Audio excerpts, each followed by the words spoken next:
오늘도 잘 지내고 계십니까? 우리 함께 기도하시고 수요일 예배 말씀 나누도록 하겠습니다. 하나님 아버지, 우리가 늘 하나님을 생각할 때마다 우리를 기쁘게 받아주시고 우리의 마음이 흔들리지 않고 주님을 신뢰하며 살아갈 수 있도록 주여 인도하여 주시옵소서. 감사를 드리오며 예수님의 이름으로 기도드렸습니다. 네, 오늘은 에베소서 6장 10절에서 13절의 말씀을 가지고 새 사람은 힘있게 살아간다라는 제목으로 말씀을 전하고자 합니다. 이제 에베소서가 다 끝나갑니다. 에베소서는 총 6장으로 이루어져 있는데 오늘 말씀이 6장 10절에서 13절까지 말씀입니다. 거의 마지막에 다다른 것이죠. 제가 생각해 봤더니 2장부터 설교를 했는데 오늘이 12번째 설교입니다. 아마도 한 번만 더 하면 이제 에베소서는 마무리를 지을 수 있을 것 같습니다. 횟수로 치면 12번, 거의 3개월에 가까운 시간입니다.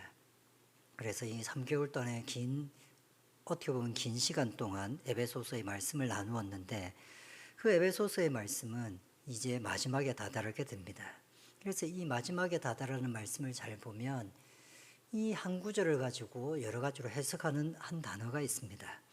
우리나라 성경에는 에베소서 6장 10절은 이렇게 되어 있습니다. 끝으로 너희가 주 안에서와 그 힘의 능력으로 강건하여지고, 끝으로라고 되어 있지만 이 끝으로라고 번역한 성경 구절은 어떻게 보면 정확한 번역이라고 하긴 좀 힘듭니다. 보통 사도 바울의 편지의 마무리에는 끝으로라고 하는 단어가 나오긴 합니다. 그런데 이 에베소서 6장 10절에 나와 있는 끝으로라고 우리가 번역한 이 단어는 애매하게도 똑같은 단어는 아닙니다. 약간은 다른 단어를 사용했는데 그냥 비슷한 단어를 썼기 때문에 한글 성경에서는 끝으로라고 번역을 했습니다.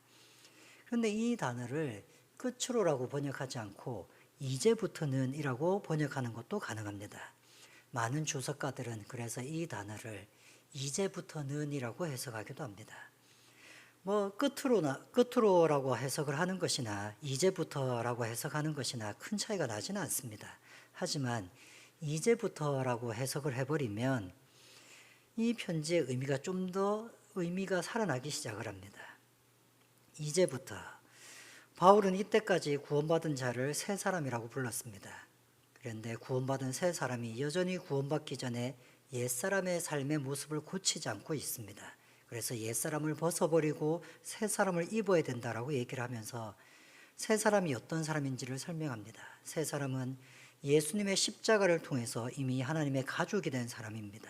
그래서 이 새 사람들은 교회라는 곳에서 모여서 그리스도와 한 몸 되어서 살아가게 됩니다. 그러니 이제는 제발 이 새 사람답게 살아가자라고 권면하는 것이 바로 에베소서입니다. 어쩔 때는 권면하기도 하고 어쩔 때는 잘 설명하기도 하고 어쩔 때는 야단치듯이 얘기하기도 하는 것이 에베소서이죠. 그래서 이때까지 우리가 설교 시간에 바로 앞전의 설교까지는 서로 복종하는 것이 새 사람의 특징이다, 이런 얘기를 나누었습니다. 그리고 나서 마지막으로 이제 앞으로 너희는 이렇게 살았으면 좋겠어. 그래서 이것을 끝으로라고 번역해도 좋지만 이제부터는 이렇게 살아야 돼. 새 사람은 이제부터는 이렇게 살아야 돼. 이렇게 얘기하는 것이라고도 할 수 있습니다. 이제 바울은 마지막으로 앞으로는 어떻게 살아야 되는 것이 새 사람의 모습이라고 표현할까요? 그 모습이 바로 6장 10절부터 13절까지 나와 있습니다. 끝으로 이제부터는 너희가 주 안에서와 그의 힘의 능력으로 강건하여지고, 그리고 바울은 에베소 교회의 성도들에게 힘 있는 신앙생활을 하라고 말하고 있는 것입니다. 주 안에서 주님의 능력으로 강건하게 살아야 된다고. 이제 앞으로는 힘없는 사람처럼 살지 말고 믿음의 힘을 갖고 있는 사람처럼 살아야 된다고 얘기하는 것입니다. 강한 존재가 되는 것, 믿음의 강한 사람이 되는 것, 이것이 사도 바울의 마지막 권면의 말씀이었습니다. 하나님의 자녀가 되는 새 사람은 힘이 없는 연약한 존재가 아닙니다. 오히려 새 사람은 강한 존재입니다. 왜냐하면 하나님은 자녀가 되는 특권을 주셨다고 얘기하셨듯이 우리는 하나님의 자녀가 되는 그 특권이 바로 새 사람이 되었던 것이, 새 사람이 바로 그 특권을 가진 것이기 때문입니다. 하나님의 자녀, 하나님의 가족이 되었기 때문에 우리는 이미 강한 존재입니다. 새 사람은 그렇게 새로운 힘을 갖고 있는 사람이니 그 힘을 가지고 강하게 살아야 돼. 이렇게 말씀하시는 것이죠. 예수님을 믿는 우리는 절대 약한 존재가 아닙니다. 그래서 믿는 자들이 모여있는 믿는 자들의 모임, 바로 교회지요. 믿는 자들의 모임인 교회를 가르쳐서 예수님은 이미 이렇게 말씀하셨습니다. 마태복음 16장 18절에 이렇게 말씀하셨죠. 내가 너에게 이르노니 너는 베드로라. 내가 이 반석 위에 내 교회를 세우리니 음부의 권세가 이기지 못하리라. 교회를 세우신다고 하셨는데 그 교회는 음부, 마귀의 권세가 이기지 못한다고 하는 것입니다. 마귀가 성도를 이기지 못합니다. 성도들이 모여 있으면 마귀들은 이기지 못한다고 예수님께서 선언을 하셨습니다. 마귀는 우리를 이기지 못합니다. 그 정도로 우리는 강하죠. 마귀는 우리를 꺾어 넘어뜨리지 못합니다. 그래서 마귀가 하는 방법은 우리를 유혹하는 것입니다. 우리를 속이는 것이죠. 그래서 에베소서 6장 10절 11절은 이렇게 얘기합니다. 마귀의 관계를 능히 대적하기 위하여 하나님의 전신갑주를 입으라. 우리는 강해져야 되는데 그 강해야 되는 이유가 무엇이냐면 마귀의 간괴라고 하는 것은 간교한 속임수라는 것이죠. 우리가 강한 사람이 되어야 하는 이유는 마귀의 간계를 이기기 위해서입니다. 어쩌면 우리는 어차피 우리의 힘이 없어도 예수님께서 우리를 구원해 주시기 때문에 힘이 없어도 된다고 생각할 수 있을 겁니다. 그저 연약해도 상관없다. 우리는 죽어서 천국 갈 거고 하나님이 우리와 함께 하시니 걱정 없다 이럴 수도 있겠지만 성경은 우리한테 강하라고 얘기합니다. 왜냐하면 강하지 않으면 믿음이 강하지 않으면 마귀가 우리를 속이는 것에 번번이 넘어가기 때문입니다. 마귀는 우리를 속입니다. 어쩔 때는 하나님이 우리를 도와줄 수 없다고 우리를 속입니다. 이 상황에서 하나님이 도움이 될 것 같으냐고, 돈도 없는데 이 상황을 이겨낼 수 있을 것 같으냐고, 이런 큰 병에 걸렸는데 어떻게 할 거냐고, 하나님이 도와주실 수 없다고 우리를 속이기도 합니다. 어쩔 때는 마귀가 우리를 이렇게 속입니다. 네가 그렇게 살면서도 하나님의 자녀라고 할 수 있냐고, 이렇게 사는 거는 믿는 사람이 아니라고, 너는 믿는 것이 아니라고. 마귀는 이런 모양으로 저런 모양으로 우리를 속입니다. 이런 마귀의 속임수에 이기려면 우리는 강한 믿음을 가져야 됩니다. 사람은 참 이상한 존재입니다. 내 마음을 자신의 마음인데도 불구하고 그 마음을 마음대로 조종할 수가 없습니다. 내 마음은 내 마음이 아닌 것 같습니다. 내 손은 내 마음대로 움직일 수 있습니다. 내 발도 내 마음대로 움직일 수 있죠. 먹고 싶은 것이 있다면 내 마음대로 먹기도 합니다. 네, 그래서 문제긴 하지만요. 내 마음대로 모든 것을 다 할 때 우리는 편하다, 행복하다라고 얘기합니다. 내 마음대로 할 수 있는 대로 다 할 수 있다면 그게 내가 누릴 수 있는 최고의 행복이지 이렇게 생각을 합니다. 그런데 그 마음이 그렇지 않습니다. 내 마음은 내 마음대로 조종하지 않습니다. 내 마음이 먹고 싶은 것은 먹을 수 있고 내 마음이 하고 싶은 것은 하면 행복한데 그 내 마음은 내 마음대로 움직이지 않습니다. 이상하지 않습니까? 내 마음에 불안이 찾아오면 그 마음을 잘 다스리면 될 것 같은데 마음에 찾아온 불안은 내가 다스릴 수가 없습니다. 마음이 진정되지 않으면 내 몸도 진정되지 않습니다. 마음이 불안하기 시작하면 내 온몸과 내 삶이 다 불안해집니다. 도대체 내 마음은 내 것이 아닌 것 같습니다. 내 마음은 정말 내 마음대로 움직이지 않습니다. 그래서 어쩌면 많은 사람들이 오늘날 심리학에 관심을 가지는지 모르겠습니다. 복잡한 마음을 이해해보고 싶어하는 것이겠죠. 그리고 마음의 병을 고치려고 병원에 가는 것도 당연하게 생각합니다. 이것은 기독교인도 마찬가지입니다. 기독교인도 당연히 상담이나 심리치료를 받을 수 있습니다. 왜냐하면 기독교인이거나 비기독교인이거나 똑같이 인간이기 때문입니다. 똑같이 인간의 공통점이 있습니다. 인간의 공통점은 정말로 마음을 다스릴 수가 없다는 것입니다. 우리도 세상 사람들과 똑같이 믿음이 없는 사람과 똑같이 사랑하는 사람을 잃어버리며 상실감에 괴로워하게 될 수밖에 없습니다. 큰 사고의 트라우마가 있으면 우리의 마음과 우리의 정신은 무너지게 되어 있습니다. 우리도 똑같은 사람이기 때문입니다. 그런데 심지어 우리는 세상 사람들이 없는 하나의 공격이 더 있습니다. 바로 마귀의 공격입니다. 마귀의 공격은 대단한 어떤 그런 공격이라기보다는 간괴라고 합니다. 간교한 계략이죠. 마귀가 우리의 믿음을 넘어뜨리기 위해서 힘으로는 어차피 우리를 이길 수 없기 때문에 간궤를 쓴다는 것입니다. 우리가 하나님의 백성이고 하나님의 자녀이기 때문에 힘으로는 우리를 꺾을 수 없습니다. 그러나 우리를 속일 수는 있습니다. 그러니 우리와 마귀와의 전투는 UFC 같은 그런 격투기와 같은 것과는 조금 다르다고 생각합니다. 뒤에 나와 있는 전신갑주 12절의 씨름이란 단어는 힘을 쌓아서 주먹 싸움을 하는 것 같은 격투기와 같은 것과 어울리는 단어이기는 합니다. 그러나 저는 신자와 마귀와의 싸움은 이런 몸으로 싸우는 육체적인 주먹질이 오고 가는 싸움보다는 법정 드라마 같은 것이라고 생각합니다. 법정 드라마, 법정에서 싸우는 것은 어느 말이 거짓이냐를 가려내는 전쟁터입니다. 재판관은 그것을 가려내는 것이죠.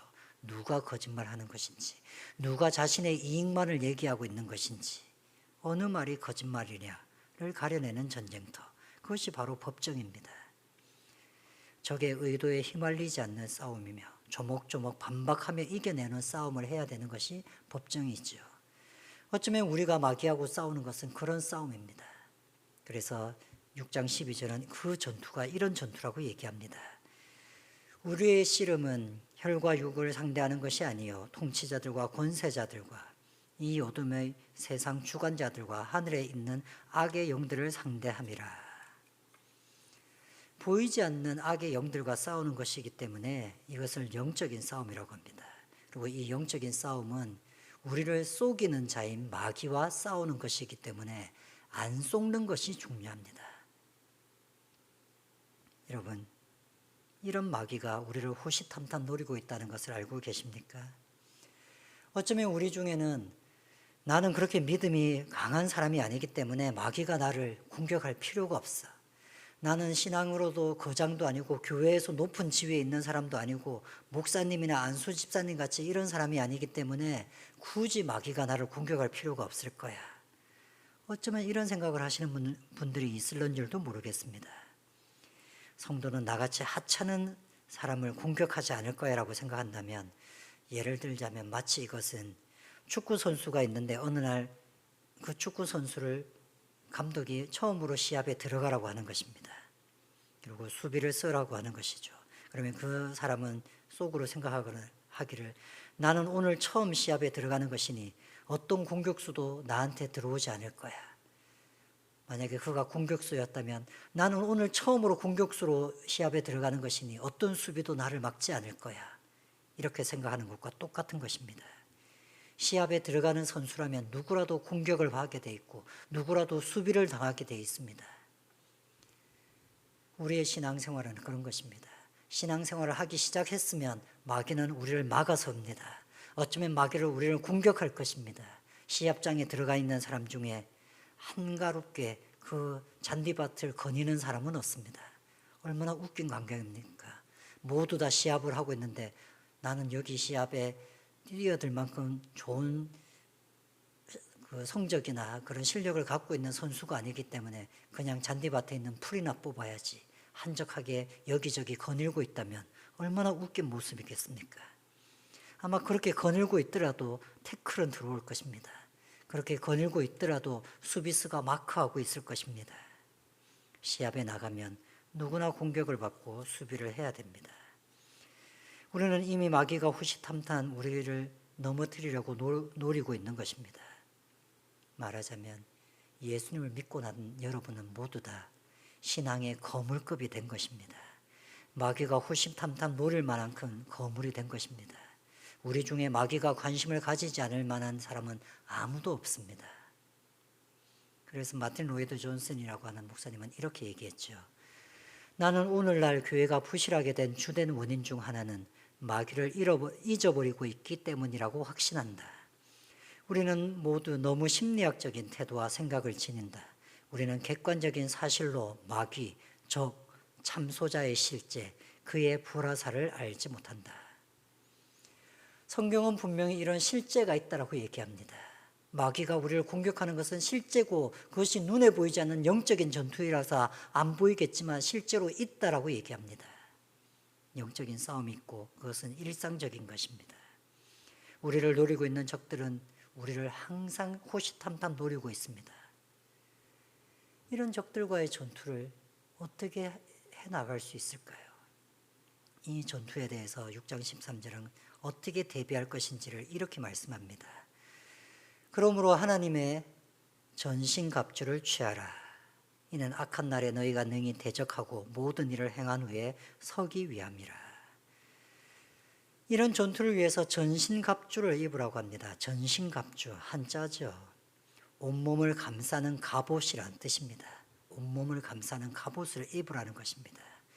그래서 이 전신갑주에 대해서 14절부터 17절까지 하나하나 조목조목 이런 갑옷을 입어야 된다고 6가지를 얘기합니다. 허리띠를 얘기하죠. 허리띠는 우리 몸을 감싸는 그냥 지금의 가죽 허리띠가 아닙니다. 허리 부분을 칭칭 동여매는 것입니다. 이것을 감싸야만이 허리가 빳빳해질 뿐만 아니라 갑옷을 입을 수 있습니다. 그래서 허리띠를 감싸라고 하고, 그리고 흉배라고 하는 것이죠. 흉배라고 하는 것은 갑옷입니다. 우리가 보는 그냥 갑옷을 입는 것이고, 전투와 신을 신으라고 하고, 4번째는 방패를 가지라고 하고, 5번째는 투구, 헬멧을 쓰라고 하고, 마지막으로는 칼, 검을 가지라고 얘기합니다. 이 6가지를 잘 보면 전신갑주라고 하는 것은 칼을 제외하고는 다 수비용 무기입니다. 칼도 뭐 수비용이라고도 할 수 있죠. 공격도 하지만 방어도 하는 것이니까요. 그러니 이 전신갑주라고 하는 것은 적을 파괴한다기보다는 오히려 자신을 보호하고 자신을 방어하는 무기라고 할 수 있습니다. 하나님이 영적 전투를 해야 돼 이렇게 얘기하면서 갑옷에 대한 얘기를 한다는 것은 공격보다는 방어에 신경을 쓴다는 것이기도 합니다. 그래서 13절의 마무리는 이렇게 얘기하죠. 모든 일을 행한 후에 서기 위함이라. 마귀를 대적하고 그 대적이 끝난 후에 쓰러지지 않고 서 있는 것, 믿음을 유지하면서 믿음에 흔들림 없이 서 있는 것, 이것을 승리라고 얘기할 수 있는 것입니다. 그렇기 때문에 우리의 승리는 믿음을 잃어버리지 않는 것이 승리입니다.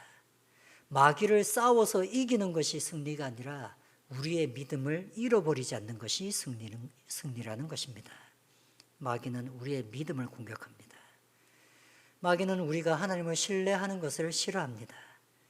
마귀의 공격은 돈의 공격처럼 보입니다. 그래서 우리를 가난하게 만드는 것처럼 보이기도 하죠. 마귀의 공격은 질병의 문제처럼 보이기도 합니다. 그래서 병들려서 죽게 만들게 하는 것처럼 보이기도 합니다. 하지만 돈이든 질병이든 그것이 궁극적으로는 목표로 하는 것은 우리의 믿음입니다. 우리가 하나님을 얼마나 신뢰하느냐, 하나님께 대한 감사가 얼마나 끊임없이 나오느냐를 계속 공격하기 위해서 돈이든 물질이든 아니면 건강이든 관계든 이런 것을 사용하는 것이죠. 마귀가 무엇을 공격하는지를 안다면 실제로는 방어하기는 쉬운 일입니다. 마귀가 믿음을 공격한다면 우리는 믿음을 지키면 됩니다. 하나님을 신뢰하는 것을 멈추지 않으면 어떤 공격이 와도 우리는 이긴 것이 됩니다. 그것이 방어이죠. 우리의 믿음을 지키기만 하면 우리는 승리한 것입니다. 제가 늘 좋아하는 이야기 중에 한 가지가 있습니다. 야네켄의 이야기라고 하죠. 순교자의 거울이라고 하는 오래된 책이 있습니다. 그것은 중세 시대를 지나고 나면서 가톨릭이 개신교를 박해했을 때에 그 개신교 신자들이 죽어가면서까지 하나님을 믿었던 그런 이야기를 모았던 책입니다. 순교자들의 이야기죠. 그 책은 1573년에 쓰여진 책이었습니다. 그 여러 가지 책 중에 한 얘기가 야네켄 문스드로프라고 하는 사람이 자신의 딸에게 적었던 그 딸의 이름이 야네켄이었습니다. 이들은 실제로는 결혼한 지 6개월밖에 되지 않은 신혼부부였는데 이 신혼부부가 예수님을 믿고 나서 감옥에 들어가게 되었습니다. 근데 감옥에 들어갔을 때에 이 아내가 임신한 상태라는 것을 실은 잘 몰랐습니다. 그래서 남편이 먼저 죽었는데 그 다음에 아내도 이제 죽어야 되는데 임신했다는 것을 그 당국이 알게 되고는 차마 임신한 사람을 죽일 수가 없어서 출산하고 난 다음에 아이는 다른 곳에 입양을 보내고 이 엄마만 교수용으로 죽이게 됩니다. 이것을 다 알고 있는 어머니가 아이를 낳기 전부터 아이에게 편지를 쓴 것이었습니다. 그 편지를 쓰고 그 편지의 내용이 이 순교자의 거울에 들어가 있게 된 것이죠. 편지의 내용 중에는 이런 내용이 있습니다. 그 아이에게 이렇게 얘기하죠. 자기는 태어나고 나서 얼마간 보고 나서 이제 떠났던 그 아이였습니다. 그 아이에게 세상 앞에서 우리에 대해 이야기하기를 부끄러워하지 말아라. 왜냐하면 우리도 세상과 이 음란한 세대 앞에서 우리의 신앙 고백하기를 부끄러워하지 않았기 때문이다. 이렇게 자신의 신앙을 고백합니다. 그래서 이런저런 얘기를 하면서 그에게 이렇게 얘기합니다. 그들이 너를 죽이려고 할지라도 너도 아빠, 엄마처럼 살고자 해라. 어떤 일이 있어도 하나님 사랑하기를 중단하지 말아라. 내가 하나님 경외하는 것을 방해할 자는 아무도 없단다. 세상에 어떤 고난이 와도 하나님이 사랑하는 것을 멈추지 말고 하나님을 경외하는 것을 막을 것은 아무것도 없다는 고백을 하고 그것을 자기 자녀에게 얘기하는 이 어머니의 마음. 어쩌면 이 야네케는 어머니의 편지를 전달받지 못했을 수도 있습니다. 어쩌면 또 전달받고 이 편지를 받고 자기 부모님을 따라서 신앙생활을 했는 줄도 모르죠. 이 편지가 어떻게 됐는지 우리가 알 수 없지만 이 편지의 고백처럼 우리가 하나님을 사랑하고 하나님을 신뢰하는 것을 막을 것은 아무것도 없습니다. 마귀는 그것을 공격하고 싶어 했는데 이 젊은 엄마는 그 공격에서 하나도 지지 않았습니다. 우리도 이와 같이 우리의 믿음의 싸움에서 지지 않았으면 좋겠습니다. 우리가 하나님 앞에서 하나님을 신뢰하는 것을 포기하지 않을 때에 우리는 전신갑주를 사용한 것이 될 것이며 우리는 하나님을 더욱더 신뢰함으로 하나님의 구원하신 새 사람처럼 살아가는 것이 될 것입니다. 새 사람은 약한 사람이 아닙니다. 새 사람은 강하게 하나님을 신뢰하면서 살아가는 사람입니다. 한 주간 하나님을 더욱더 신뢰하며 강하게 살아가시기를 바랍니다. 같이 함께 기도하시겠습니다. 하나님 아버지, 우리 모든 성도들이 하나님 안에서 강한 믿음을 가지고 살아갈 수 있도록 주여 인도하여 주시옵소서. 그래서 이 험난한 세월을 살아갈 때에 하나님을 더욱더 신뢰함으로 힘있게 하루하루 살아갈 수 있도록 주여 인도하여 주시옵소서. 연약한 자들에게 더욱더 믿음을 더하여 주시옵소서. 영육간의 강건함을 더하여 주시기를 원하오며 예수님의 이름으로 기도드렸습니다.